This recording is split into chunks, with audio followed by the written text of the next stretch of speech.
Hello, my name's Chris from freeenglishtips.com.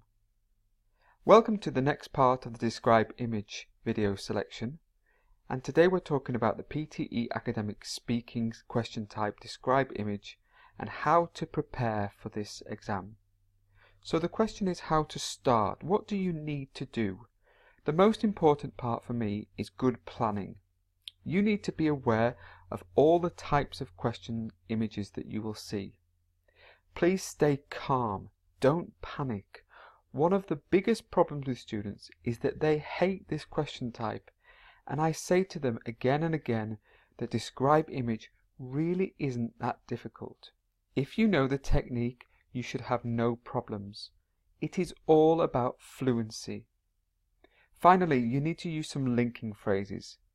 These are standard phrases that you can learn before going into the exam, and we'll have a look at some in future videos. So, my advice to you, my personal and professional advice, which I have learned over the years, is don't make notes during Describe Image. Prepare by recording yourself. Most smartphones nowadays can record your voice, so do that as much as possible. You need to learn how long is 35 seconds. You need to be mentally aware of how long that is when you're speaking. And finally, practice, practice, practice. The more you do, the more fluent you will become, and the easier it will get. So I've prepared an example for us to take a look at.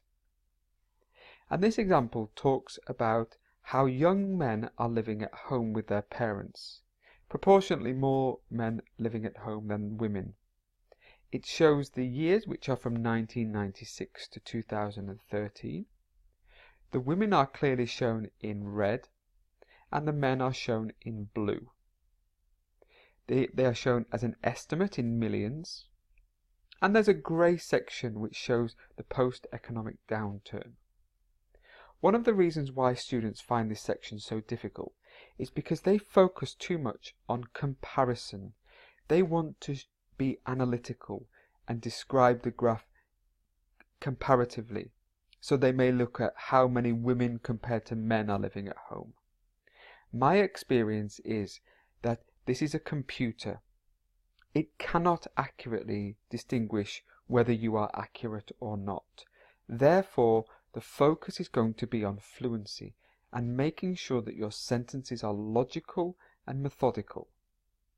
In this case, it's quite difficult to compare men and women because the numbers are quite specific. You know, you've got 1.7 or 1.8 million men in 1996. But how many women? You don't know. You don't have time to prepare for that. So my advice to you is to avoid that. Just say what you can see and what you can see accurately. So let's do an example. What I want to do is get you to do the example first. So I will ask you to pause the video. When you have finished, unpause the video and listen to my example. Then have another go yourself. Make sure you record yourself with a stopwatch. I want you to speak for about 33 to 35 seconds fluently. Try not to include any These are hesitations and the computer will pick them up. You need to learn how to speak fluently without stopping and without having any hesitations, or something which we call false starts. A false start is when you begin a sentence too many times with the same words. So, your opportunity, take 25 seconds to look at the graph and think about what you see. Then I want you to record yourself and use a stopwatch and timer for 35 seconds and then come back. Okay, so pause the video now. Great, welcome back. So in this case, I want to give you my example. I'm going to speak for about 33 seconds and then we will let you have another go. The following bar chart shows how more young men than women are living at home with their parents between 1996 and 2013. The women are indicated in red and the men are shown in blue. In 1996, a total of 2.7 million people were living at home. Of this, about 1.7 million were men. In 2013, about 3.3 million people were living at home. Overall, the graph shows how more young men are living at home. Did you notice how I didn't make any comparisons really? I just chose two sections of the graph and I spoke for about 35-36 seconds. I don't want to speak for any more because I will panic if I don't finish. There was a nice conclusion at the end. It was really simple. That's all I want you to do. I don't want you to make any deep analytical comparisons. Is that clear? Let's have a go with you again.